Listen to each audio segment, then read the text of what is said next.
Deuxième partie dans toute franchise spéciale, émission spéciale. On vient de parler de l'actualité internationale. On va continuer d'en parler, mais on va aussi évoquer l'année du Rassemblement national avec vous. Vous êtes un de ses porte-parole. Bonjour Laurent Jacobelli. Bonjour, meilleurs vœux. Merci, vous aussi, député RN de Moselle. Léonard Attal viendra dans quelques instants autour de 10h50. Vous posez des questions du tac au tac. Mais on commence par, je le disais, l'actualité internationale, avec bien sûr la réaction du parti à l'intervention américaine il y a un peu plus de 24 heures pour enlever le président Maduro. Alexandre.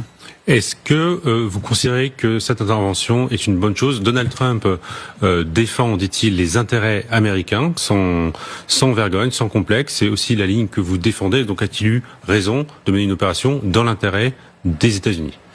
Écoutez, d'abord, moi je pense au peuple vénézuélien qui est libéré d'un dictateur communiste. On sait ce que c'est que le communisme, hein. Ce sont des dictatures souvent sanglantes, où l'économie s'effondre et où les droits fondamentaux ne sont pas respectés. Un peuple qui souffle, un peuple qui se libère finalement d'un dictateur, c'est toujours une bonne nouvelle. Maintenant, il faut réfléchir au moyen et long terme. D'abord, qu'est-ce qui va succéder à Maduro au Venezuela? Nous souhaitons, et Marine Le Pen l'a dit, Jordan Bardella l'a dit, un régime démocratique qui arrive au plus vite pour que le peuple vénézuélien reprenne sa destinée en main. Mais maintenant, nous sommes aussi inquiets internationalement parce que qu'un pays puisse décider de l'avenir d'un autre pays en violant sa souveraineté pose des questions sur le droit international et paradoxalement, cette bonne nouvelle pour la liberté du peuple vénézuélien en est probablement aussi une mauvaise pour l'ordre mondial. Et donc il faut réfléchir à tout cela avec sérénité et équilibre, et notamment sur le rôle de la France dans la diplomatie mondiale qui aujourd'hui s'est effondrée. On va y venir